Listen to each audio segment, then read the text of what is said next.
David. So I'm actually going to read from the very end of this novel, Love and Treasure, just because it's been out a while, I've done a lot of readings, and what the hell. The only thing you need to know is that someone showed me how to lower this. It was down there, right? The section I'm reading takes place in 1913, right before, yeah, perfect, World War I, and it's features a psychoanalyst in Hungary and his patient, who's a young woman. And that'll probably be enough. She's telling him about a lecture she heard recently. It was quite fascinating, she said, all about reforming the social and legal status of domestic servants. Did you know, Dr. Zobel, that our maids are utterly defenseless against the advances of their male employers? You would not believe the stories Mrs. Grossman told. Indeed? Who is this Mrs. Grossman?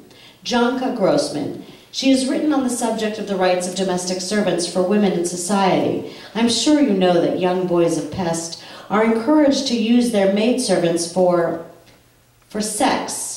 The disgust with which she said the word did not, I fear, bode well for Nina's future husband. Shocking, I said, recalling with fondness my own dear Marta, the young kitchen servant whose attentions, both culinary and sexual, formed such an important part of my early life. Nina said, and when the maids fall pregnant, they're simply sent back to their villages to fend for themselves.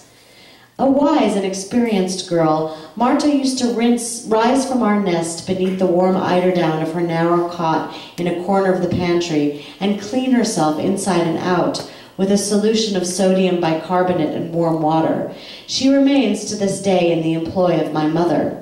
The wasp-waisted, capacious-bosomed Marta of my youthful nights has long since turned into a squat and big-bellied old woman, her mouth devoid of all but a single tooth, her vast quantities of luxurious blonde hair reduced to a gray braid no thicker around than my pinky.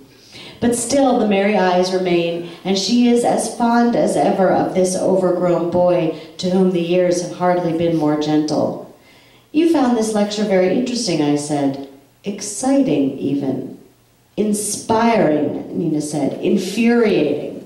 Infuriating, I considered this.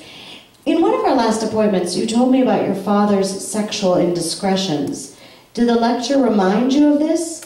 Did he or does he have liaisons with the family servants in addition to the governess? Have you witnessed such an encounter? Nina said, you seem so sure that my fury must be a result of my witnessing something. Can't I just be disgusted at this kind of outrage without having to witness it personally? Perhaps, I said, though it is often the case that reactions this visceral are indications of latent trauma. You and your traumas, Doctor. Haven't we discovered together the sexual trauma at the root of your menstrual pain? She came to him for treatment for menstrual cramps. I don't know. It depends what you mean by discover.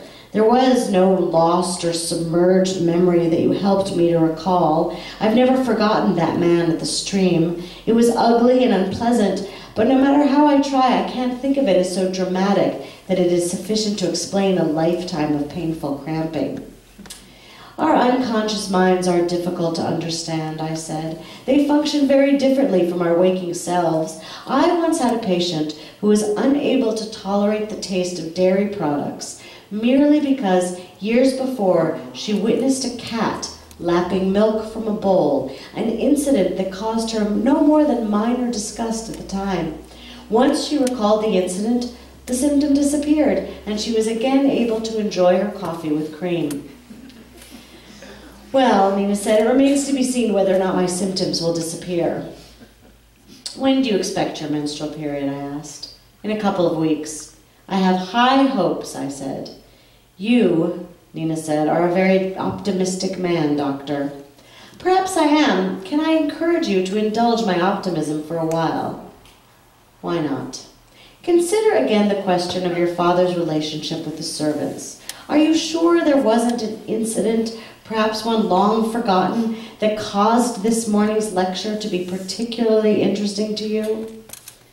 Nina frowned. Well, she said after a few moments' consideration, I suppose it reminded me of a story I heard a few years ago, one of the reasons I became determined to study medicine.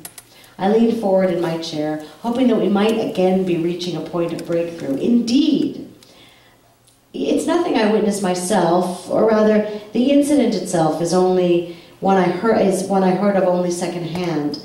What I witnessed was the distress it caused. Go on. It is at times so difficult to maintain a proper physician's pose of disinterested equilibrium. It was not long after I began my studies at the gymnasia, Nina said. I woke up one morning late for my morning classes because our maid, Ethel, didn't wake me. I scrambled into my clothes and rushed into the kitchen. I was very worried about being late, and I shouted at Ethel for having forgotten me. I found her sitting with Riza, the cook, and they were both crying. They didn't want to tell me what happened, but I forced them to. I was a very willful child, and they were used to doing as I said. I can imagine, I said. She arched one of her well-formed eyebrows, but continued. A girl they knew, the maid of one of our neighbors, had died. Riza said the girl had been forced to go to an angel maker, and then in the end it was she who became the angel. She was a nice girl from the same village as Ethel. Ethel and Riza were both beside themselves. The police arrested the midwife who performed the procedure, and later on I found out that she was given a year in prison for the crime. A year for killing a young girl. But you know what was worse? What could be worse than that sad tale, I said. The seducer was the eldest son of the poor girl's employer, a young man I've known for years and years, ever since his family moved into one of the upper-level apartments of our building. He was forced to pay a 100 kronen fine to the court. Nothing more. He served not a single day in jail. Terrible, I said. I was surprised that the young man had faced any punishment at all. His seduction of the young maid must have been unusually blatant for his identity even to have been discovered. I told Nina, I'm not sure how I understand how this inspired you to consider a career in medicine. It was an outrage, Dr. Zobel, she said, her voice rising. I defy you to find a woman on earth who would not be outraged by such a thing. I will grant you that, but why medicine, Nina? Why not law in order to prosecute such miscreants? You must know the answer to that question. I assure you I don't. Well, because women are not permitted to study law in Budapest. The faculty will not admit women, and my father would sooner bury me alive than send me to Zurich or Vienna to read law. Anyway, my mind is inclined more to the scientific and to the practical. I want to roll up my sleeves and help women like that poor little maid. You would become an abortionist? I asked, aghast. Why not? She said. I sat in stunned silence. Calm yourself, doctor, that's not my ambition. What I want is to be a physician to whom women will come with all their various problems and pains. Because I know that women feel more comfortable sharing such intimacies with other women. I will be a good doctor, not in spite of my sex, Dr. Zobel, but because of it. Though it was hardly in my interest, I couldn't help but wonder if this might not be true. All medical men are aware of the struggles inherent in treating women, particularly older women, whose modesty often precludes even the most general of examinations. How many times have I heard my gynecologist colleagues complain of the frustrations of trying to treat a woman who refuses to shuck her skirts, even in the presence of the most dispassionate of physicians.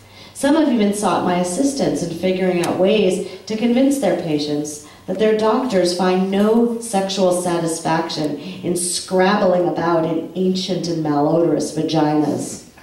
But what about my own specialty? Well, there are, even now, a full decade from those months I shared with Nina S., only a small number of female practitioners of the art and science of psychoanalysis. Might the argument not be made that a woman would feel more comfortable confiding her deepest secrets in a doctor of her own sex? I fear the answer to this question and search for comfort in the hope that the crucial element of transference might be complicated by the fact of a female analyst. The gifted psychoanalyst becomes both a paternal figure and a love object. Without this transference, treatment is impossible. A maternal relationship is not at all similar and brings with it far more unpleasant attributes and possibilities.